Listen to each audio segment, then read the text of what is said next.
In 2020, supporters of the Action for Change group marched through Pretoria to the Nigerian embassy to protest against the alleged involvement of foreign nationals in South Africa's high levels of crime.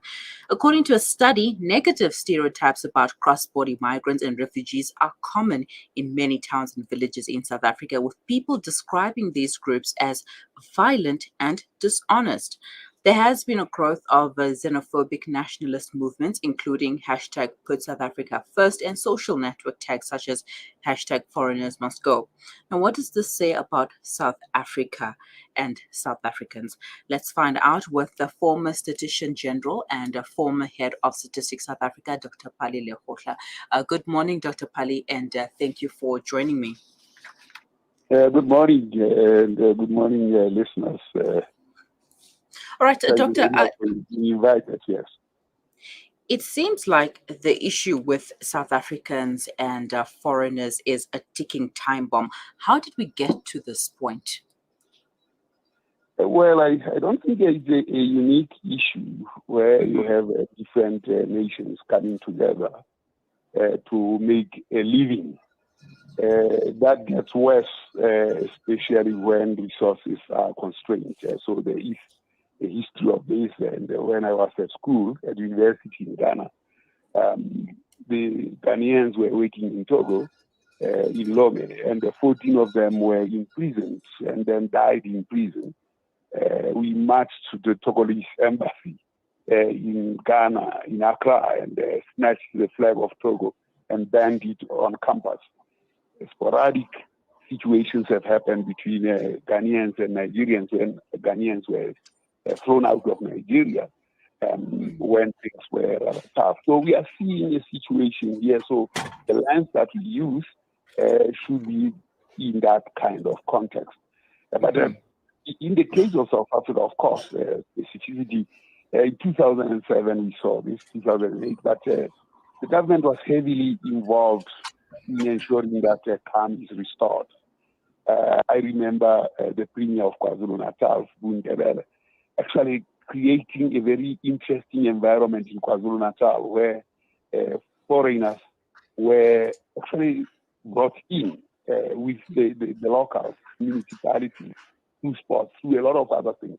And that was followed by Mkhize when he came in. There was a very deliberate process of realizing that we are all human beings, and whatever our circumstances. But that hasn't stopped these instances coming up and down. I mean, the World Cup, after getting that World Cup and Madiba going there, and with his stewardship under President Beki, saying that we are hosting this for Africa as both a symbolic and economic gesture to say we are all suffering the same kind of causes. So this kind of tapestry in the background is very crucial for us to understand what we are trying to do. Now, coming to the situation as it exists now, it suggests policy failures at several points and encouragement for that failure. I mean, failure being assisted by our policy failures. One of those is that while densification was a strategy, particularly for areas such as urban areas, Gauteng, Johannesburg, and all those, that densification has not materialized in the way it was thought of. One of those is instead of densification, we saw sprawl, urban sprawl. And urban sprawl, the sprawl was driven largely by people within South Africa itself, migrants, South Africans migrating from the Eastern Cape, KwaZulu-Natal, and all other parts, populating those spaces. Of course, a springing of migrants. Now, we also saw the movement of Johannesburg to Sandton. Therefore, as an economic hub, Johannesburg became a shell. Foreign migrants moved into that hub. And that hub is a hub of economic activity. Whatever fractions of capital remain there, they still are there for the picking as economic activity. Now, immediately you have foreign nationals in an economic hub and locals in this urban sprawl that is poor. Apartheid has reinforced itself in a different form. And therefore, you are likely to see struggles between those foreigners and locals by virtue of that design. So that's what we have. So there's a failure in policy. Now add all kinds of corruption and selling of IDs and all those things.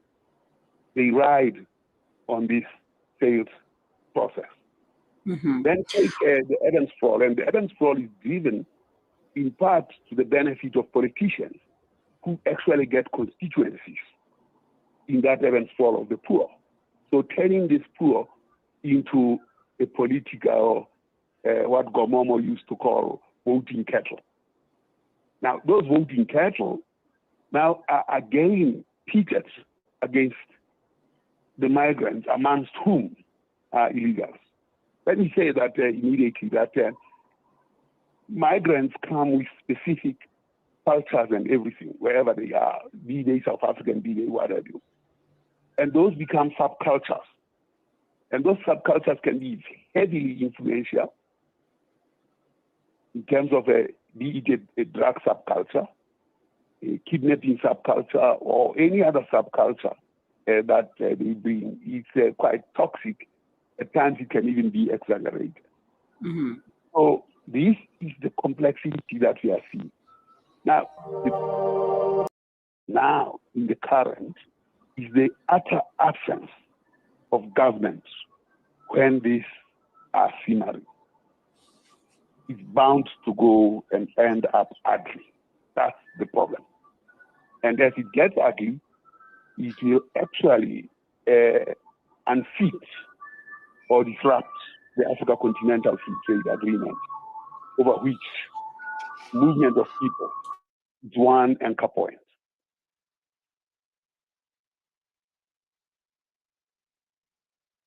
So this is where we are.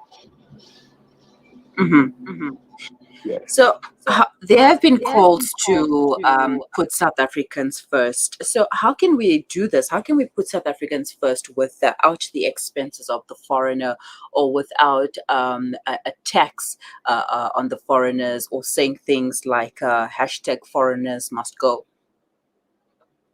Well, I think the question of African first is a legitimate claim. I mean, they are first in everything. They vote.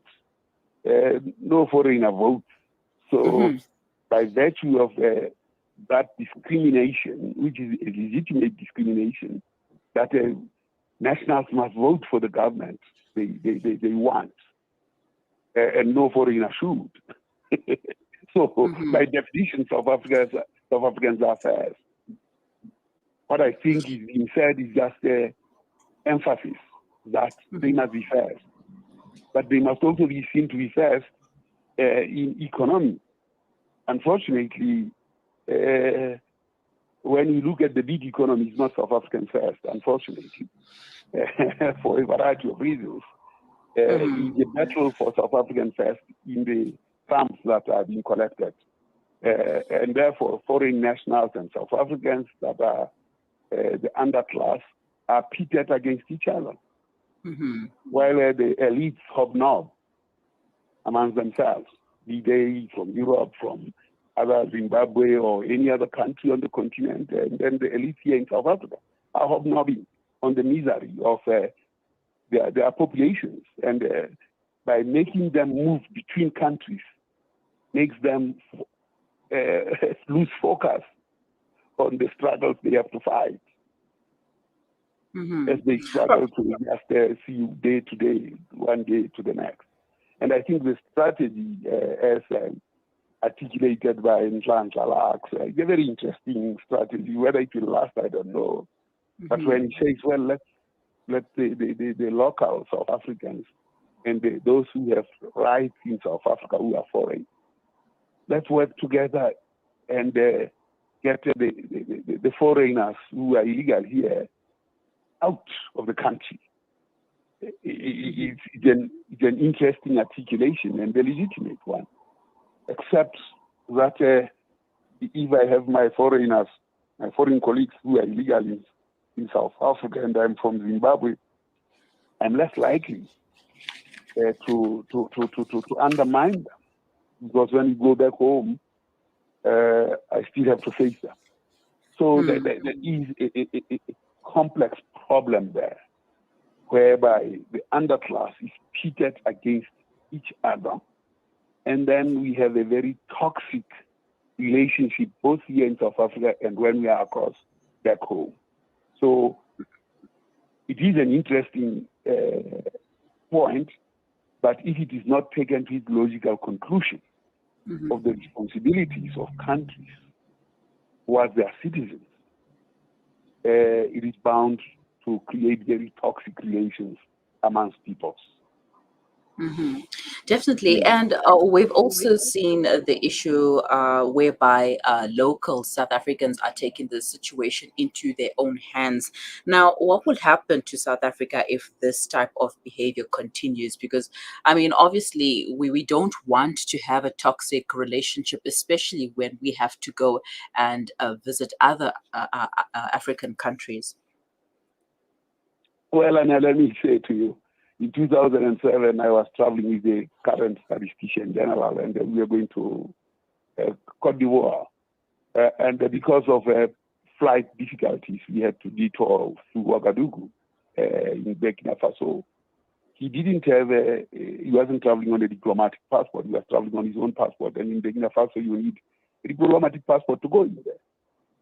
But as we crossed, the immigrant official looked at him, looked at the passport. He said, Africa be sued. Bafana Bafana Mandela Mandela. He stamped the passport and said, tomorrow morning come through so that I can get to right of exit as well. This is the kind of stuff that makes your heart, feel proud. Yes. Sense of pride, sense of Africanness, sense of we recognize. But you think if we were to do that this time around, we only go to this deputy, you will be welcome in that kind of way to exit. We can't, because we have lost our role in nations. So this is a problem, and we have to deal with this. And it happens as Archbishop Tutu dies. The rainbow. One journalist says the ray has been taken out of the rainbow. So there are difficulties, and I think this stance that we are beginning to take, legal and legitimate as it is going to be very disruptive in terms of our relations with our neighbors and so on. And I think what is happening is that it has to be precipitated to the level of our management, the elites. But it has to go to the elite in the interest of the underclass embedded in that. It can't go to the elite to go and hobnob and then say that they've stopped, the discussions were very productive, and you don't see any changes on the ground and their responsibilities to our citizens. Now, let us talk about the issue of unemployment. I know we know the numbers of unemployed South Africans at the moment, and last week we saw the president of the EFF take to the Mall of Africa to find out what is the ratio between South Africans and foreign nationals working at restaurants, etc.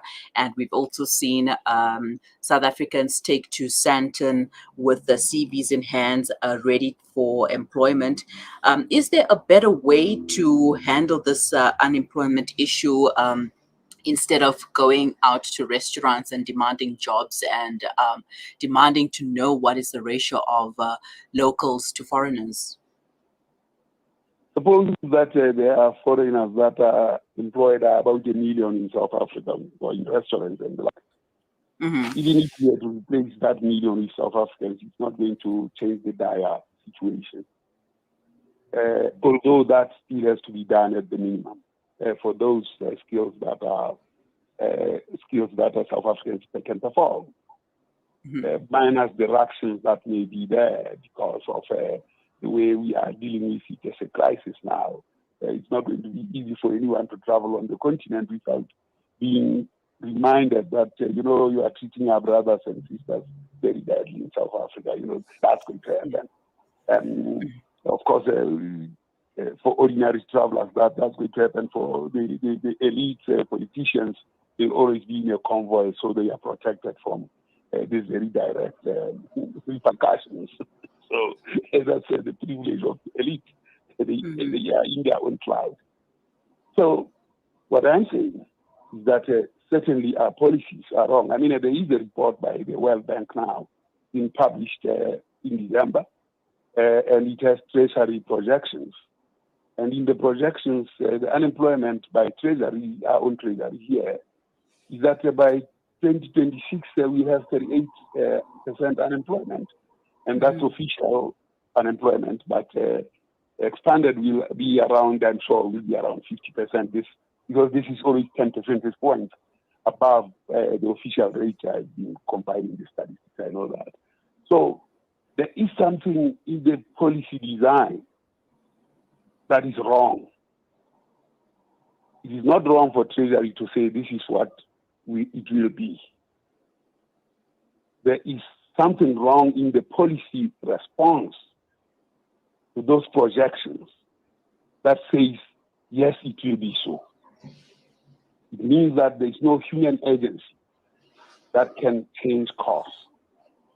And in many countries, we have seen how human agency, through policy design, change course. And if that is so, by 2030, which is a National Development Plan, and of course SDGs 2030, we are not going to see any difference, or rather we are going to see a more precipitous suffering in South Africa. We have an election in 2024. The question is, what will be the promise of that election? Will the people that are going out there saying, now you are at 36% unemployment rate. In 2024, 26, you will be at 38% unemployment. Vote for me. And I think, given the state of affairs, that must be how it is articulated by the people who want to be voted into power. Unless they say we will change this to this level through these kinds of policies, their mandate will be, manifesto will be, vote for me, I'll increase unemployment to 38% by 2026, which is what the paper by Treasury says. So all right. The situation. All right, Dr. Pali, thank you so much for your time and for unpacking that with us. Well, there's a lot that needs to be done in the country, and it needs to start with the government before it can come down to the people. And unfortunately, it comes down to us, the people, actually, because we are responsible for the government that serves us. Dr. Pali, thank you once again, and have a wonderful day. No, thank you very much. And that was a former Statistician-General and former head of Statistics South Africa, Dr. Pali Lehohla, weighing in on the rising anti-immigrant sentiments that have been increasing in South Africa. And you can read his opinion piece on iol.co.za, and just what he says here briefly. You can read the full article. It says, let me read the part that says, our systems are too broken by corruption. Perhaps Zondo Mark II has to convene and ask the question, where is the Director General? Where is the Deputy Minister? Where is the Minister? Where is the Deputy President? And where is the President before this turns into a powder keg? It is 11:22. You are listening to the Mid-Morning Talk on Salam Media. Please stay with us. We will be right back.